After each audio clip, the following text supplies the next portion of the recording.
três fundos imobiliários esquecidos pelos investidores. E até é estranho falar isso porque um tempo atrás esses fundos eram os queridinhos do mercado.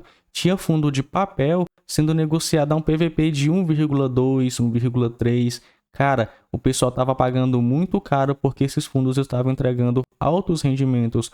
Contudo, começaram a haver várias inadimplências, algumas gestoras acabaram vacilando em uma coisa ou outra e esses fundos passaram a ser desprezados por vários investidores.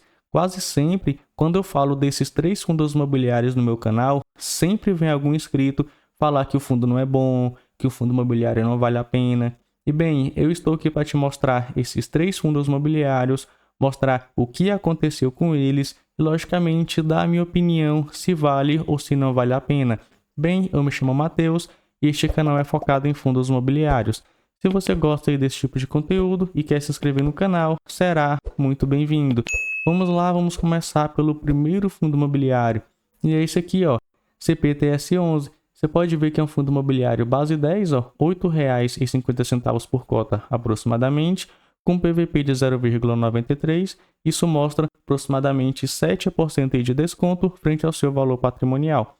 E está com bom dividend yield, ó, 10,34%, além de possuir uma boa carteira de investimento bem diversificada que já vou te mostrar. Primeiro, esse fundo teve seu início em 2014, então já é um fundo antigo aí no mercado, né? É gerido pela Capitani e administrado pelo BTG Pactual, que cobram taxas aí bem tranquilas e esse fundo não possui taxa de performance.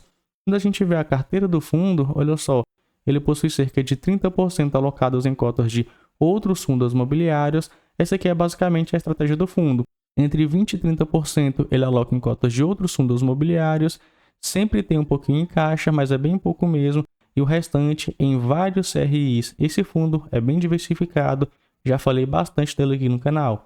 Temos aqui CRIs de logística e de indústria, de shopping, de comércio, de varejo e também residencial.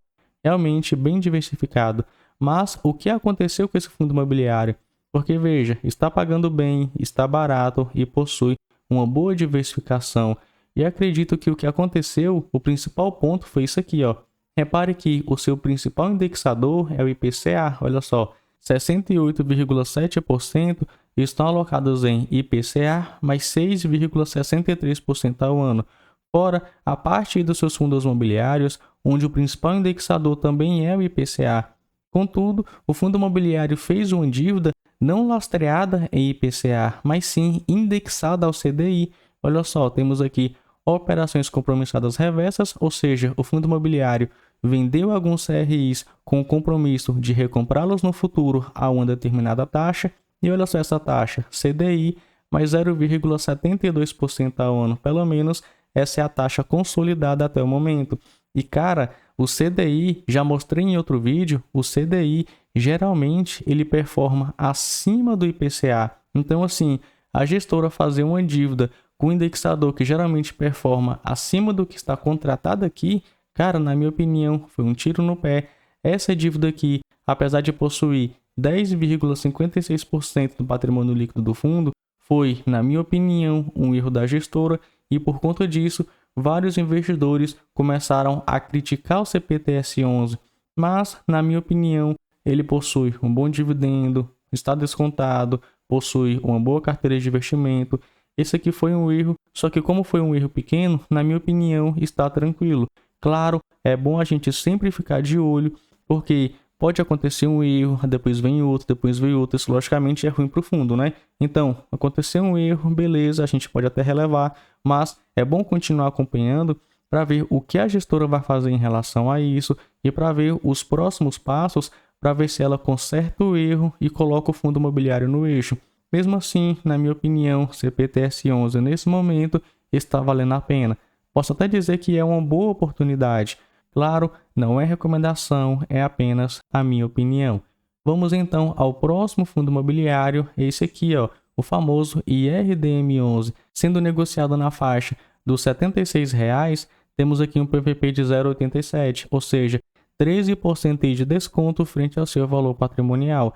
E olha que ele está com um bom dividend yield, né? Excelente, na verdade, mais de 1% ao mês, 12,60% ao ano. É até engraçado falar do IRDM11, porque um tempo atrás, quem criticava esse fundo aqui, com certeza levaria pedrada. Olha só, lá em meados de 2021, mais ou menos ali no início de 2021, olha por quanto o fundo imobiliário chegou a ser negociado, R$ 152,28. Contudo, quando a gente vê aqui, ó, o seu valor patrimonial, a variação aqui do seu valor patrimonial, o fundo imobiliário nunca nem passou dos R$ 110 por cota de valor patrimonial. Ou seja, esse pessoal aqui estava comprando o IRDM11 muito acima do que ele vale, né? Com PVP muito acima de 1. Eu vi ele sendo negociado com PVP de 1,2 para você ter ideia. Então, assim, muita gente comprou ele caro porque, IRDM11 é um excelente fundo, está pagando muito. O pessoal focou apenas no rendimento do fundo, mas esqueceram de analisar outras variáveis, né? Como inadimplência, como a carteira de fundos imobiliários aqui do IRDM11. Várias coisas aconteceram e olha só, desde então, desde a sua máxima, temos aqui uma queda de quase 50% e desde 2018 uma queda de quase 24%. Vamos então entender o porquê o IRDM11 está desprezado nesse momento pelos cotistas. Veja que ele teve seu início em 2018, então não é tão recente assim, né?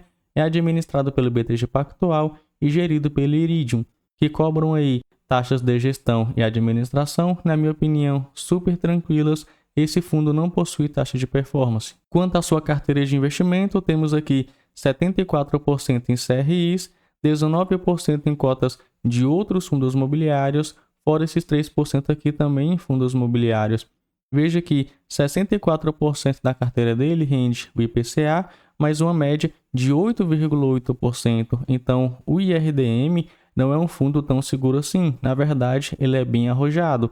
Olhando apenas essa taxa, eu até diria que ele é um fundo imobiliário de médio para alto risco, porque um fundo pagar IPCA mais 8,8% é muita coisa.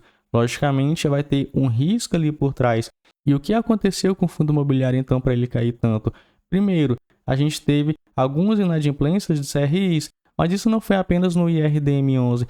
Vários fundos imobiliários de papel sofreram com inadimplências, até porque IPCA subiu muito, o pessoal não conseguiu honrar com seu compromisso, porque afinal um CRI é o quê? É uma dívida imobiliária.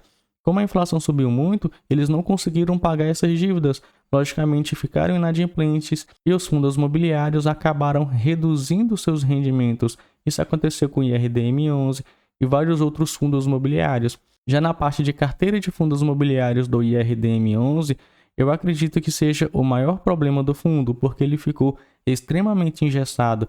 Ele comprou fundos imobiliários extremamente caros e vai ficar muito difícil esses fundos chegarem ao custo médio aqui que o IRDM11 pagou. Só para você ter ideia, olha só, ele pegou aqui DEVA11 a um custo médio de R$ 101,34. Temos aqui HCTR11 a um preço de R$ 119,23. Temos aqui TORD11 a um preço médio de R$ 10,47. Temos aqui VSLH11 a R$ 10, XPPR11 a R$ 80. E são vários fundos imobiliários que caíram 30%, 40%, 50%. Então, assim, realmente vai ser muito difícil o fundo imobiliário vender esses ativos. Se ele vender, ele vai estar gerando prejuízo. Mas se ele não vender, ele está com um custo médio alto e um dividend yield de um custo muito baixo. Então, assim, esse fundo ficou extremamente engessado e esse, acredito eu, é o principal motivo para o IRDM11 ter caído tanto. O próximo fundo imobiliário que vem sendo desprezado também é esse aqui, ó, RECR11, sendo negociado na faixa dos R$ 87. Veja que ele está com PVP de 0,91, ou seja, 9% de desconto, e está com dividend yield superior a 12%. Outro fundo imobiliário, então, bem descontado, que está pagando bem e possui uma boa diversificação. Vamos entender o que está acontecendo aqui, então, com o RECR11. Olha só, administrado pela BRL Trust, tem como consultor de investimento a REC Gestão de Recursos, mas basicamente é a REC que toma conta aqui do fundo imobiliário. Esse fundo possui 102 CRIs e cotas de 4 fundos imobiliários, além de um imóvel e um pequeno caixa. Então vamos aqui ver os erros do RECR11. Primeiro temos esse aqui, ó, esse imóvel que ele pegou basicamente executando uma garantia. O fundo imobiliário já está há bastante tempo carregando esse imóvel, gerando custos para o fundo imobiliário, como questão aqui de manutenção, e eu não vejo movimentações aí da gestora para vender esse imóvel. E é por isso que eu dou razão para os cotistas estarem reclamando. 3% aqui que não gera receita, mas está gerando despesa, realmente é sacanagem, né? Temos aqui também alguns CRIs que deram problema, afinal, eu falei lá no IRDM11, a inflação subiu muito, CDI subiu muito, então super normal um ativo ou outro dar problema, mas temos também, isso aqui realmente eu não gostei, eu fiz até um vídeo relacionado a isso. Outro ponto também foi a compra desse fundo imobiliário, ó, VRTM11, porque ele estava basicamente abrindo capital, ele nem sabia onde investir, o fundo imobiliário foi lá e fez o quê? Tacou 44 milhões de reais. Aí você pode pensar, Matheus, 1,7% do patrimônio do fundo está tranquilo. Mas beleza, olha só, ele, por exemplo, não sabia onde esse fundo aqui ia investir. A gente não tinha uma análise para saber se ele iria performar bem. Ele poderia muito bem ter pegado esses 44 milhões e investido em algum CRI, até porque isso aqui é um fundo de papel. Então isso aqui, alinhado com esse imóvel, acredito eu, está fazendo o fundo imobiliário ficar muito descontado, porque o pessoal realmente acaba ficando frustrado com o fundo imobiliário. Então assim, RECR11 e RDM11 tá aqui, ó. IRDM11 e CPTS11 são nesse momento os patinhos feios aí do mercado de fundos imobiliários, além de outros, né? Para você, esses fundos valem ou não vale a pena? CPTS11 eu já falei, na minha opinião vale a pena. E RDM11, nesse preço, na minha opinião, está valendo a pena.